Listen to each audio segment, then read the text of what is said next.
4장 23절에 있는 말씀 우리 한 목소리로 읽겠습니다.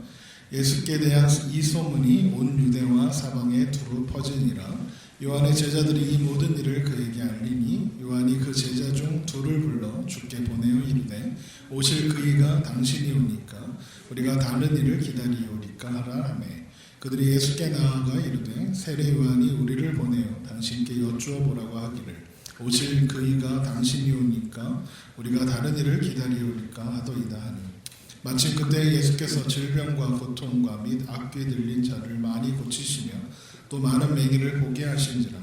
예수께서 대답하여 이르시되 너희가 가서 보고 들은 것을 요한에게 알리되 맹인이 보며 못 걷는 사람이 걸으며 나병 환자가 깨끗함을 받으며 귀 먹은 사람이 들으며 죽은 자가 살아나며 가난한 자에게 복음이 전파된대 하라. 누군지 나로 말미암아 실족하지 아니하는 자는 복이 있도다 하시니라. 아멘. 오늘도 살아계신 하나님 앞에 기쁨과 감사로 예배하며 나아가는 저와 여러분 되시기를 주님의 이름으로 축원합니다. 우리가 사순절을 시작하면서 지난주부터 이제 예수님께 묻는 이야기들, 예수님께 우리의 신앙과 또 우리의 삶에 대해서 또 우리가 바라보고 의지하며 따라가야 하는 길이 무엇인지에 대해서 우리 예수님께 물어보자 라는 제목으로 함께 은혜 나누고 있습니다. 오늘의 질문은 세례 요한의 질문입니다. 세례 요한이 옥에 갇혀 있을 때 예수님께서 하신 일들을 듣고 제자들을 보내어서 예수님이 당신이 오실 메시아가 맞습니까? 라고 물어보게 합니다. 세례 요한이 옥에 갇혀서 예수님이 하신 사역들을 가르치시고 병자들을 고치시며 제자들을 보내시고 또 세상에서 핍박을 받을 것을 경고하신 일들, 이런 것들을 요한의 제자들을 통해서 요한이 전해 듣게 되었습니다. 그 이야기를 들은 세례 요한이 하는 질문이 이겁니다. 오실 그이가 당신이 오니까 우리가 다른 일을 기다리오리까. 오늘 제목처럼 당신이 맞습니까? 라고 질문하고 있는 것입니다. 세례 요한이 이런 질문을 던지는 이유가 뭘까요? 어떤 이들은 이게 예수님을 의심했다, 세례 요한이. 그래서 세례 요한이 구원받지 못했다라고 그렇게 호도하기도 합니다. 그러나 제가 지난주에 말씀드린 것처럼 의심은 불신하고는 다릅니다. 의심과 회의는 질문을 갖게 하고 그 질문은 그 적절한 대답과 또 하나님 말씀을 통한 해결이 있을 때 더 강한 확신으로 더 강한 믿음으로 함께하기 때문에 그렇습니다. 그런데 세례 요한은 의심하지 않았습니다. 왜냐하면 세례 요한은 그가 예수님이 어떤 분이신지 그인지 메시아이신지 정확하게 알고 있었기 때문에 그렇습니다. 그 증거들이 그가 그의 행적을 기록하고 있는 요한복음에서 우리가 찾아볼 수 있습니다. 요한복음 1장을 한번 찾아볼까요? 요한복음 1장 19절에 있는 말씀을 잠깐 보겠습니다. 유대인들이 사람들을 보내서 제사장들과 레위인들을 보내서 세례 요한이 세례를 주고 회개를 외칠 때에 그의 정체가 궁금했던 나머지 이제 묻게 합니다. 네가 도대체 누구냐라고 묻게 하는 거죠. 19절을 한번 보시죠. 유대인들이 예루살렘에서 제사장들과 레위인들에게 요한을 보내어 내가 누구냐 물을 때에 요한의 증언이 이러하니라. 요한이 드러내어 말하고 숨기지 아니하니 드러내어 하는 말이 나는 그리스도가 아니라 한데 또 묻되 그러면 누구냐 네가 엘리야냐 이르되 나는 아니라 또 묻되 내가 그 선지자에 대답하되 아니라 또 말하되 누구냐 우리를 보낸 이들에게 대답하게 하라. 너는 내게 대하여 무엇이라 하느냐 이르되 나는 선지자 이사야의 말과 같이 주의 길을 곧게 하라고 광야에서 외치는 자의 소리로라 하니라. 아멘. 첫 질문은 그리스도냐? 아니다. 두 번째는 그러면 엘리야냐? 아니다. 그러면 그 선지자냐? 또 아니다. 그러면 누구냐? 나는 광야에서 외치는 소리다. 이렇게 대답하는 겁니다. 여기서 그리스도냐라는 것은 메시아냐? 네가 메시아냐라는 질문입니다. 그리스도는 헬라어로 기름 부음 받은 자, 메시아와 같은 뜻이기 때문에 그렇습니다.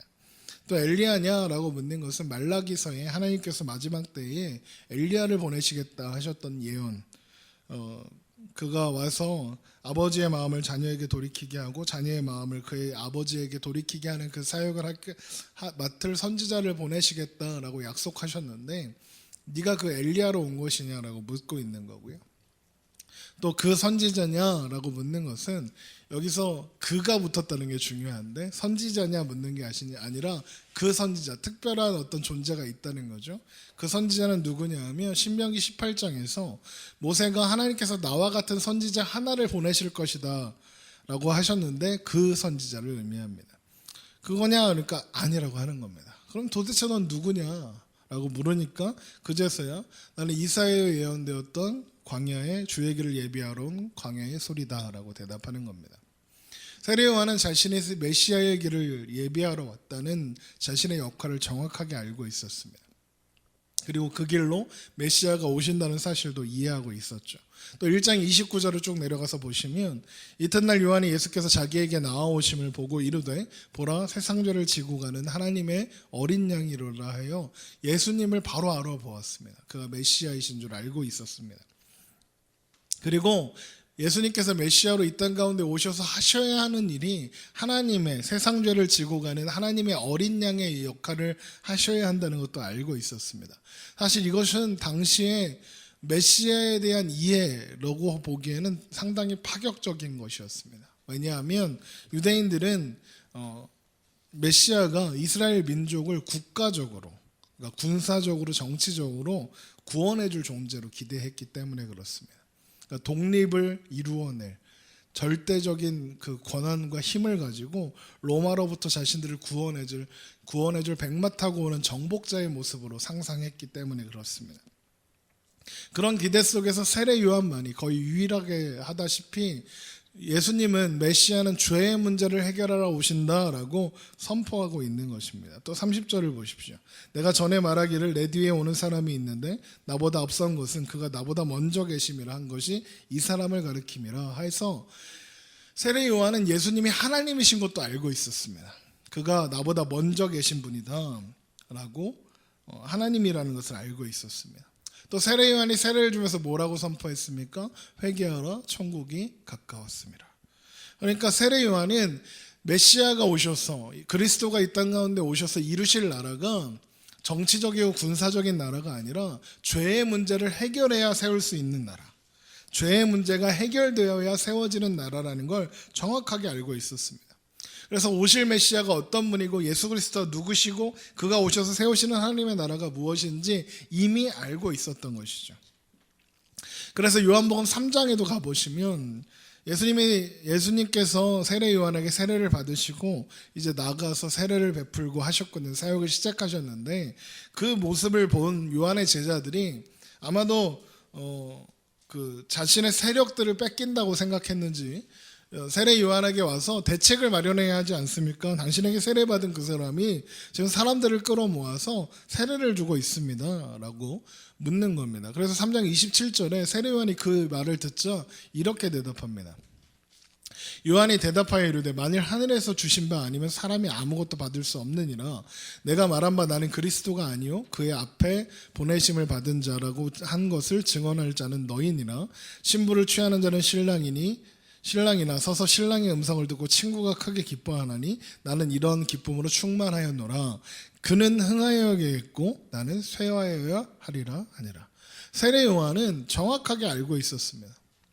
그가 얼마나 높으신 분인지도 알고 있었고 그리고 이제 자신들이 자신이 세례 요한이 역사에서 사라져야 한다는 것도 알고 있었습니다. 왜냐하면 그가 그 길을 예비한 메시아가 이 땅 가운데 오셔서 그 사역을 시작하셨기 때문입니다. 그런데 알고 있는데 세례 요한은 알고 있잖아요. 그가 그인지 예수께서 그인지 알고 있었습니다. 그런데 왜 질문했을까요? 왜 물어야만 했을까요? 저는 질문했어야만 했다고 생각합니다. 왜 질문을 해야 했냐면 그는 흥하여야겠고 나는 쇠하여야 하리라 라고 하는 선포를 했음에도 불구하고 여전히 깨닫지 못하고 있는 세례 요한의 제자들 그리고 세례 요한을 따르던 수많은 사람들에게 메시아가 이 땅 가운데 왔다. 너희들이 가서 예수께 직접 묻고 그에게 직접 들어라. 그가 하실 일이 무엇인지 알아야 한다라는 의미로 제자들을 보내어 질문을 던지고 있는 것입니다. 그러니까 결국 세례 요한의 이 질문은 우리가 물어야 할 질문을 세례 요한이 묻고 있는 겁니다. 우리에게 이걸 묻고 있는 거예요. 너희가 예수를 누구로 알고 있느냐? 예수가 오셔서 어떤 일을 해주기를 기대하고 있었느냐라고 묻고 있는 겁니다. 사람들은요, 예수를 해결사로 기대합니다. 문제를 해결해 줄 사람으로. 유대인들이 로마 군대를 물리치고 이스라엘 나라를 세워줄 메시아를 기대했던 것처럼 오늘날에도 예수를 그런 존재로 기대합니다. 그런데 예수님께서 죄 문제를 해결하러 오셨다는 겁니다. 세례요한이 알고 있었던 예수님이 바로 그런 분이시죠. 죄 문제를 해결하러 오셨습니다. 우리가 예수 믿어서 얻은 것이 바로 죄와 사망이 지배하는 세계에서 생명과 성령이 다스리는 세계로 옮겨진 거거든요. 그러므로 이제 그리스도 예수 안에 있는 자에겐 결코 정죄함이 없나니 이는 그리스도 예수 안에 있는 생명의 성령의 법이 죄와 사망의 법에서 너를 해방하였습니다. 이게 예수 믿어서 얻은 우리의 가장 큰 선물이거든요. 우리가 얻은 거거든요. 그런데 우리의 기대가 좀 다른 곳에 있어요. 좀 편했으면 좋겠는 겁니다. 복도 좀 많이 받고 무시도 안 받고 세상이 다 인정하는 기준 안에서 보상을 좀 받았으면 좋겠는 거죠. 그런데 예수님께서 오신 목적 가운데 애초에 그런 것이 없었다는 겁니다. 그가 하신 일이 그것도 아니라는 거죠. 십자가를 지는 하나님의 어린 양으로 이 땅 가운데 오셨다는 겁니다. 그래서 우리는 그거를 부정할 수는 없는데 그래서 조금 불만이 있습니다. 예수님이 십자가에서 죽으시는 게 불만입니다. 세상 죄를 지고 가는 어린 양이어서 불만이 있습니다. 예수님 왜 그런 모습으로 오셨냐고요. 이왕 오실 겸 전 세계를 지배하는 능력자로 오시면 얼마나 좋습니까? 그래서 예수 믿으면 복 받고 세상에서 떵떵거리고 예수 안 믿는 것들 다 이렇게 발 아래 이렇게 깔게 하고 예수 믿으면 높은 자리에 올라가고 부자가 될 수 있다. 그러면 참 좋을 텐데 그거 못하니까 화가 나고 그 화가 나다 보니까 스스로 화내다가 누구를 원망하게 되냐면 하나님 앞에 원망하게 되는 거죠. 근데 세례요한이 뭐라고 하는 건 줄 아십니까? 너희들이 몰라서 그렇다는 겁니다. 너희들이 지금 외면하고 있다는 겁니다. 예수 믿음 보상이 뭐냐? 누가복음 7장 22절 한번 보시죠. 오늘 본문으로 돌아와서 세례요한의 질문에 예수님께서 대답하세요. 그러면서 하시는 말씀이 참 재미있어요. 너희가 가서 보고 들은 것을 요한에게 알려라 라고 합니다. 지금 보고 듣는 게 누굽니까? 요한의 지금 질문을 던지러 온 제자들인 거죠. 그러니까 그 보고 들어야 하는 존재들이 그 제자들이었던 겁니다. 7장 22절을 보시죠.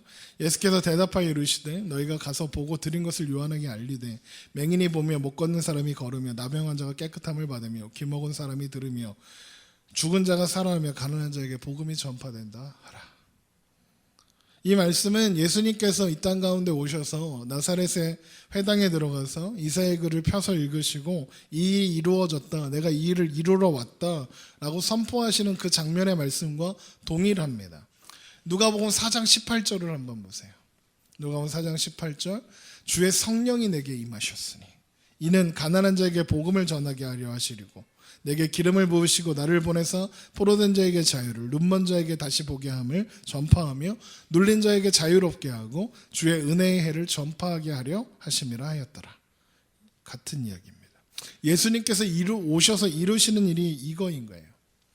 그리고 바로 우리가 눈먼 자요, 못 걷는 사람이고 나병 환자며 귀먹는 사람이고 죽은 자가 우리들이라는 거죠. 우리가 다 죄인이고 눈먼 자요, 억눌리자고 가난한 자들이었어요. 바로 그 자리에 예수님께서 찾아오셔서 죄에서 벗어나 자유하게 하셨고 죄와 사망이 아니라 하나님의 뜻을 따라 살 수 있게 된 것을 알게 되는 그 자리에 서게 하신 겁니다. 의와 진리와 거룩으로 살게 하신 겁니다. 생명과 성령으로 살게 하신 겁니다. 그게 우리가 받은 바 예수 믿은 보상이고 증거고 자랑인 겁니다. 소속이 달라진 겁니다. 그걸 아니까 사랑할 수 있습니다. 왜 사랑할 수 있느냐? 우리가 다 가난한 자고 다 억눌린 자고 다 눈먼 자고 다 죄인이었습니다. 그런데 누구를 탓하겠습니까? 나는 하는데 저 사람은 못해 라고 정죄하는 것은 내가 죄인이 아니라고 생각하기 때문에 하는 것 아닙니까? 우리가 세상에 죄 짓는 자들을 비난하고 비판하는 이유가 뭡니까? 나는 죄인이 아니라고 생각하기 때문인 겁니다. 그런데 우리가 다 똑같은 자리에 있다는 것을 알기 때문에 나도 죄인이고 너도 죄인이고 다 부족한 자들이고 연약한 자임을 알기 때문에 이해하고 공감하고 감싸주고 용서하고 함께할 수 있게 된 겁니다. 비로소 사랑할 수 있게 된 것, 그게 우리의 자랑인 겁니다. 예레미야 9장 23절에 여호와께서 이와 같이 말씀하시되 지혜로운 자는 그의 지혜를 자랑하지 말라. 용사는 그의 용맹을 자랑하지 말라. 부자는 그의 부함을 자랑하지 말라. 자랑하는 자는 이것으로 자랑할지니 곧 명철하여 나를 아는 것과 나 여호와는 사랑과 정의와 공의를 땅에 행하는 자인 줄을 깨닫는 것이나 나는 이 일을 기뻐하노라. 여호와의 말씀이니라. 이 말씀이 예수 안에서 우리 안에 이루어지는 겁니다. 똑같은 말씀이 고린도전서에 나오죠. 너희를 부르심을 보라. 육체를 따라 지혜로운 자가 많지 아니하고 능한 자가 많지 아니하고 문벌 좋은 자가 많지 아니하로다. 그러나 하나님께서 세상에 미련한 것들을 택하사 지혜 있는 자들을 부끄럽게 하려 하시고 세상에 약한 것들을 택하사 강한 것들을 부끄럽게 하시며 하나님께서 세상에 천한 것들과 멸시받는 것들과 없는 것들을 택하사 있는 것들을 패하려 하시나니 이는 아무 육체도 하나님 앞에서 자랑하지 못하게 하려 하심이라. 그런데 우리는 세상 사람들과 똑같은 것을 추구하고 싶죠. 따라가고 싶은 겁니다. 세상은 세상의 원리와 세상의 힘을 의지해서 행복과 성공을 따라가고 우리는 예수 이름으로 성공과 행복을 따라가는 것으로 생각하는 겁니다. 예수 이름을 힘입어 그거 이루고 싶은 겁니다. 예수 이름으로 승리를 얻었네 하고 싶은데 그 승리가 뭡니까? 좋은 대학 갔네, 좋은 직장에 갔네, 돈을 많이 벌었네, 높은 직급에 올라갔네, 사회적으로 성공했네, 그 승리를 얻어보고 싶은 겁니다. 그러나 우리가 따르는 성공이나 행복은 예수님께서 말씀하시는 것이 무엇입니까? 차원이 다르다는 겁니다. 그리스도 예수 안에 있어서 그 안에 있기 때문에 그래서 누리는 자유와 승리, 평안과 기쁨을 누려야 하는데 성공과 행복은 여전히 세상 것을 바라보면서 방법은 예수를 의지해서 해보려고 하는 겁니다. 그러니까 잘 안 되는 겁니다. 예수께서 우리 안에 이루시려는 것과 내가 이루고 싶은 것이 충돌하고 있는 겁니다. 우리가 가지는 성공과 행복은 세상은 잘 쳐주지 않습니다. 인정해주지 않습니다. 그래서 좀 억울합니다. 그런데 그게 자랑이랍니다. 생명과 자유와 기쁨과 사랑, 그게 예수 믿어 얻는 우리의 소중한 내용들이랍니다. 그래서 우리가 있는 곳에 하나님이 함께 계시고 우리에게 허락하신 생명과 진리와 빛이 어둠이 쌓여있는 영혼들에게 전해지고 죽은 영혼들이 살아나고 세상에 아무 소망이 없는 자, 죄 아래 놓여있는 자들이 그들에게 비극과 절망밖에 없는 자들의 그 자리에서 벗어나 생명 가운데 서게 되는 겁니다. 우리가 그곳에 존재함으로써 그것이 우리의 힘이고 우리의 자랑이고 우리의 기쁨인 겁니다. 그게 예수님의 대답이잖아요. 너희가 가서 보고 들은 것을 요한에게 알리되 맹인들이 보며 못 걷는 사람이 걸으며 남의 환자가 깨끗함을 받으며 귀 먹은 사람들이 들으며 죽은 자가 살아나며 가난한 자에게 복음이 전파된다 알아요. 그런데 그걸 못하고 있는 겁니다. 아니 그걸 안 하고 싶은 겁니다. 대신 예수 믿은 것을 세상적 가치로 보상받고 싶고 예수 믿는 것으로 세력화해서 확인하고 싶은 겁니다. 그런데 예수님은 또 세례 요한은 그거 안 하셨던 겁니다. 세례 요한은 지금 감옥에 갇혀 있습니다. 그리고 우리가 아는 바 그는 곧 목 잘려서 죽게 될 겁니다. 세례 요한이 왜 감옥에 왔는지 아십니까? 헤롯이 자기 동생 마누라를 뺏은 것을 지적했습니다. 비난했습니다. 그래서 갖다가 가둔 거예요. 그런데 사람들이 세례 요한을 선지자로 따르니까 차마 죽일 수는 없었던 겁니다. 혹 밀란이 일어날까 봐. 그러다가 헤로디아가 헤롯의 생일에 자기 딸을 춤추게 합니다. 그러니까 헤롯이 그것이 너무 예뻐서 야 뭐든지 네가 원하는 거 해줄게 라고 합니다. 그러니까 헤로디아가 미리 딸에게 말해놓죠. 세례 요한의 목을 소반에 담아서 달라고 해라. 그래서 세례 요한이 그렇게 죽었습니다. 예수님은요 십자가에 못 박혀 죽으셨습니다. 예수님은 세례 요한은 어떤 세력을 형성하거나 어떤 운동을 만들지 않으셨죠. 그런데 지금 오늘날 이 세상을 살아가는 예수 믿는 사람들을 보면 예수 믿어서 세상에 내놓을 만한 어떤 보상이 있길 바라서 그래서 숫자를 많게 하거나 어떤 운동을 만들거나 어떤 흐름을 만들고 싶어 합니다. 예수님은 안 그러셨는데 그게 하고 싶어 한 겁니다. 그래서요 이제 좀 있으면 교회에 공문들이 계속 올 겁니다. 와스타디움에 모입시다. 이렇게 여의도에서 모이고 스타디움에 모이고 그러는 겁니다. 모여서 연합 예배 하자는 겁니다. 2만 명 모이면 안산시가 우리를 무시 못한다는 겁니다. 예수 믿는 자가 많은 것으로 세력을 과시해서 세상 사람들 앞에 얕보지 마 하면 세상은 점점 더 우리를 무시할 겁니다. 무슨 운동을 자꾸 일으키죠. 전도운동, 부흥운동, 성령운동. 제가 제일 싫어하는 게 운동인데 운동하는 걸로 신학을 퉁치면 안 된다는 겁니다. 예수님은 외롭고 괴로운 길을 걸어가셨는데 세례 요한도 그랬는데 나는 그거는 싫고 좀 있어 보이는 거 하고 싶다는 겁니다. 그런데 우리가 걷는 길은 세상적인 방법으로 해결되는 길이 아니라는 거 우리 알아야 합니다. 우리는 빛된 존재의 가치를, 소금된 존재의 가치를 잃지 않도록 지켜가는 겁니다. 예수님께서 너희는 세상의 소금이다, 너희는 빛이다, 너희 빛이 사람 앞에 비치어 그들로 너희 착한 행실을 보고 하늘에 계신 너희 아버지께 영광을 돌리게 하라 하셨습니다. 여러분, 우리가 있는 곳에 하나님이 계시고요, 우리에게 허락하신 생명과 진리와 빛이 우리를 통해서 소망 없는 자들에게 전해지고 절망 가운데서 끌어올려지는 일을 우리가 감당하는 거예요. 그 길은요, 괴롭고 힘듭니다. 예수께서 그 길을 먼저 걸어가셨어요.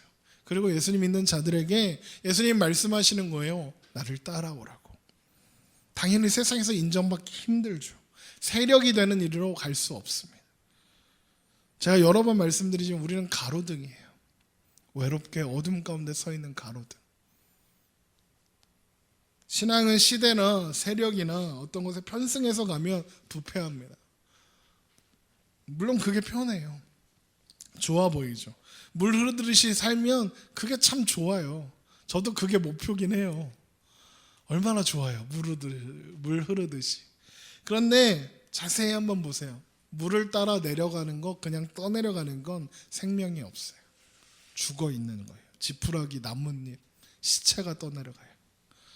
생명 있는 것들은 어떻게 해서든지 물을 거슬러 오르죠. 당연히 힘들어요. 그런데 생명이 있으니까 가만히 있을 수가 없는 거예요. 가만히 있으면 떠내려가요. 강물을 거슬러 오는 연어, 노래도 있잖아요. 연어들이 절벽을 만나고 폭포를 만나도 뛰어오르고 또 뛰어오르더라고요. 왜 그렇게 할까요?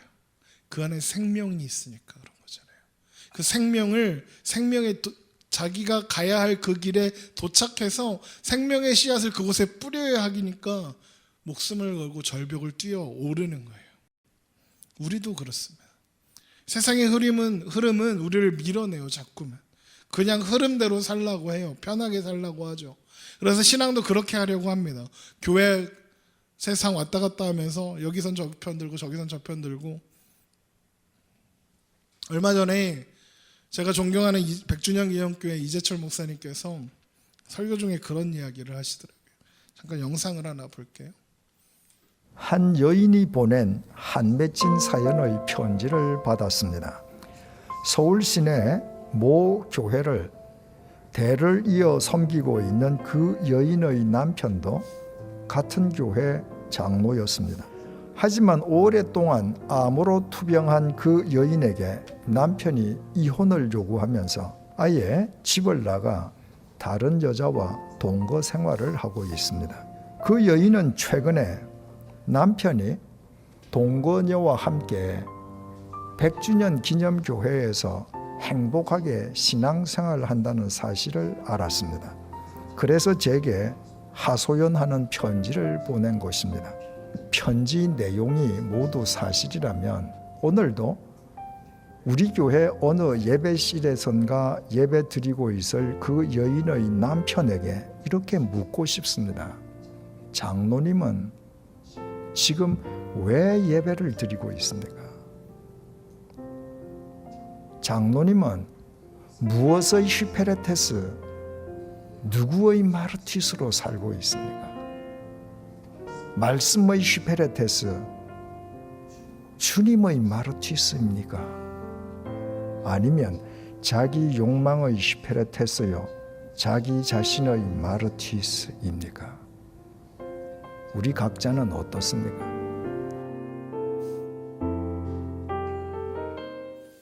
제가 이 영상을 보는데 답답하고 뭔가 이렇게 그런 마음이 느껴졌습니다.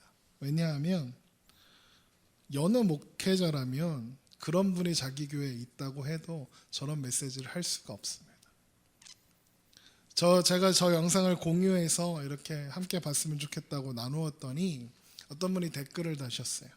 와, 이재철 목사님 진짜 멋지다. 그런데 저 말을 들어야 하는 그 사람은 아마 화를 냈을 거야 라고요. 저도 그 생각이 똑같이 들었습니다. 교회는 좋은 거대로 그냥 덮어놓고 괜찮다 하는 곳이어서는 안 되잖아요. 그런데 저런 말을 하면, 저런 말을 들으면 아마 그 장로님은 다시는 그 교회 안 가실 거예요. 그죠? 우리 예수 믿는 사람들이잖아요. 예수님께서 우리를 죄에서 구원하시기 위해서 죽은 줄 아는 사람들이잖아요. 우리는 우리 자신을 위해 살거나 세상을 따라 살지 않겠다고, 죄 짓지 않겠다고 하나님의 사람으로 살도록 부름받았다는 것을 우리 알고 있잖아요. 그런데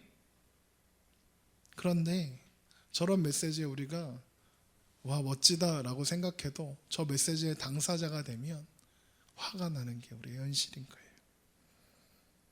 우리는 다른데, 하나님의 자녀라는 이름으로 사는 존재들인데, 우리는 하나님의 자녀에 우리 안에 생명과 진리와 영생이 있는데, 우리가 있는 곳에 하나님이 함께 하시고 계시는데 우리가 그걸 자꾸 잃어버리고 사는 거예요. 예수께서 오셔서 우리를 죄와 사망에서 꺼내시고 하나님의 자녀로 세워주셨어요. 예수님 그거 하라고 오셨잖아요. 그래서 우리에게 다 주신 거예요. 예수님이 오셔서 우리에게 안 해주신 게 있습니까? 다 하셨죠. 아이를 키우다 보니까 우리 아이들은 아직 좀 덜 그런데 부모가 얼마나 많은 걸 해줍니까? 자식한테. 부모는 자식에게 모든 걸 다 주죠. 그런데 어느 날인가 부모가 꾸중을 하고 때리고 뭐라 하면 반발로 하는 게 뭐죠? 나한테 해준 게 뭐가 있다고 그래요. 그 말 들으면 부모들은 답답한 거죠. 애들이 바라는 건 뭘까요? 뭐 해줬다라고 대답하는 게 뭘까요? 지들 바라는 거, 지들 마음대로 하는 거죠. 장난감, 위험한 거, 이렇게 술 먹고 외박하고 이런 거. 부모가 온 마음을 다해서 해준 거는 해줬다고 생각 안 하는 거예요. 학교 보내고 좋은 거 먹이고 그거 해주려고 밤낮 일하고 해준 게, 그런데 해준 게 뭐가 있냐고 하는 거죠. 우리가 딱 그 모양인 거예요. 예수님께서 오셔서 나한테 해준 게 뭐가 있어요? 하나님이 나한테 해준 게 뭐가 있어요? 뭐 해주면 좋을까요? 하나님이 나한테 뭐 해주면 좋을까 생각했더니 떠오르는 두 글자가 있었어요. 뭘 것 같으세요? 로또. 우와. 여러분, 그게 기독교 신자가 1000만 명 있다는 이 나라의 현실인 거예요. 숫자는 그렇게 많은데 기독교는 여전히 개독교라고 불려요. 신자 흉내만 내고 있어서 그런 건 아닐까요? 죽었는데 진짜 천국 있으면 곤란하니까 보험 들고 있는 거 아닌가요? 삶에 예수님이 등장할 틈이 없는 겁니다. 예수 믿으면 복을 받는 게 아니라 예수 믿는 게 복인데 그걸 모르고 있는 겁니다. 내가 그리스도와 함께 십자가에 못 박혔나니 그런즉 이제는 내가 사는 것이 아니요 오직 내 안에 그리스도께서 사시는 거리라. 이제 내가 육체 가운데 사는 것은 나를 사랑하사 나를 위하여 자기 자신을 버리신 하나님의 아들을 믿는 믿음 안에 사는 것이라. 예수 믿는 것은 나를 위해 자기 자신을 버리신 예수 그리스도, 그 이름을 믿는 믿음 안에 사는 거래요. 우리가 사는 자리에 하나님이 함께 사시는 거예요.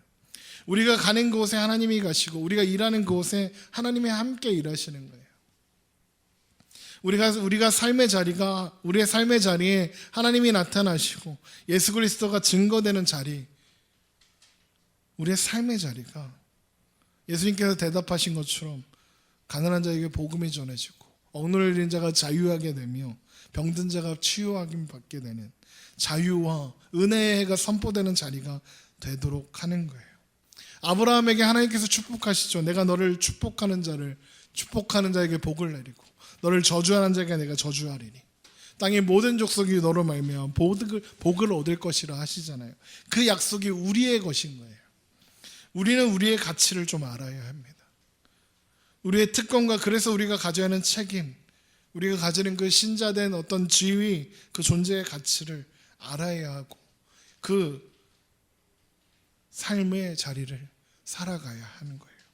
우리 인생에서 값지고 놀라운 것들을 남의 간증만 통해서 듣는 것이 아니라 우리가 살아가는 것으로 소소한 이야기들을 만들어내야 하는 거예요.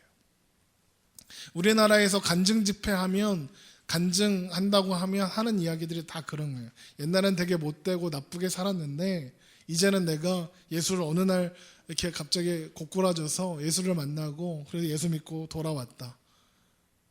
거기까지만 듣죠. 그런데 그게 다가 아니에요. 그건 이제 태어난 거예요. 그 다음이 있어야죠. 살아온 이야기가 삶에 있어야 하는 거죠. 부부 이야기도 그렇잖아요. 어느 날 둘이 첫눈에 반해서 그날부터 우리는 죽고 못 살게 돼서 결혼했다. 그러면 해피엔딩이죠.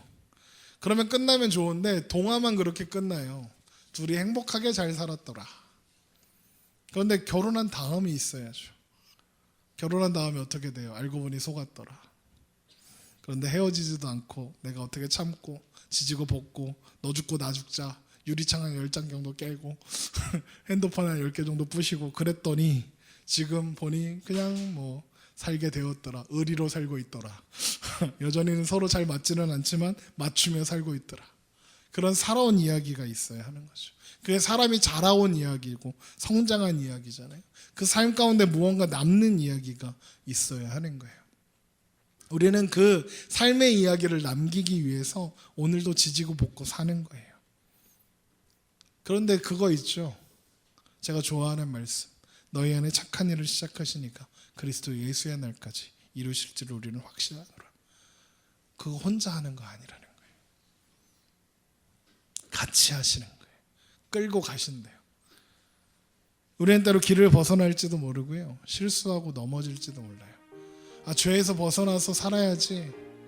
사도 바울도요. 이제 내가 예수 그리스도와 함께 산다 이야기하면서도 이제 내가 육체 가운데 여전히 육체 가운데 살아요. 그런데 그리스도께서 그 안에 가셔서 끌고 가시는 거죠. 좌절할 거예요. 세상의 흐름에 따라서 떠내려갈 때도 있을 거예요. 목사님 말은 참 쉽죠. 그렇게 살 수 있습니까? 세상을 거슬러서 어떻게 삽니까? 그 세상의 그 풍파에 어떻게 삽니까? 사랑하고 섬기고 이해하고 용납하고 그게 말이 쉽죠. 세상에서 그러면 무시당합니다. 저는 절대 쉽다고 하지 않습니다. 그리고 저도 그거 다 통과했다고 이야기하지 않습니다. 같이 가자는 거예요. 지지고 볶는 길입니다. 넘어지고 좌충우돌하는 길입니다. 그런데 하나님께서 우리에게 이렇게 말씀하십니다. 하나님을 사랑하는 자, 곧 그의 뜻대로 부르심을 입은 자들에게는 모든 것이 합력하여 선을 이루느니라. 하나님이 결국 선으로 인도하시겠다는 겁니다. 이게 합력하여 선을 이룬다는 것이 어떻게 이렇게 잘 돼갖고 잘 합심해서 잘 이루어보자 이런 뜻이 아니라요. 우리가 어떤 선택을 하든 어떤 길을 하든 어떤 길을 걷든 성령께서 그 길을 인도해 내셔서 결국에는 선으로 하나님께서 기뻐하시는 그 자리로 옮겨 놓으신다는 뜻이에요. 우리의 성도된 자리를 확인하시기 원합니다. 우리가 서야 할 자리를 바라보고 우리가 따라가야 하는 길을 여러분 확인하시길 바랍니다. 그 길을 함께 걸어가기 원합니다.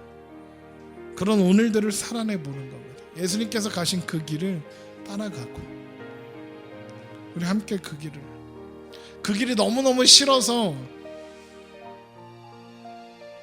주님 당신 맞습니까? 라고 질문할 때도 있을지 몰라요. 그런데 그 질문이 그 길 잘 따라가려고 주님 당신이 맞습니까? 묻는 자리로 변화시켜 가실 거예요. 우리를 그 자리에 세우실 거고 우리는 끊임없이 물을 거예요. 당신이 맞냐고, 하나님 정말 계신 길은 하냐고 물을 겁니다. 그런데 하나님께서 우리에게 그 모습들을 보여주시고 우리의 삶의 자리에서 그 모습으로 살아가게 하실 거예요. 그렇게 세워가실 겁니다. 우리가 그 일을 감당하기로, 빛으로 존재하며 소금으로 존재하기로 그렇게 결단하고 한 걸음 한 걸음 함께 나아가는 우리 하늘소리의 모든 성도님들이 되시기를 주님의 이름으로 축원합니다. 기도하겠습니다.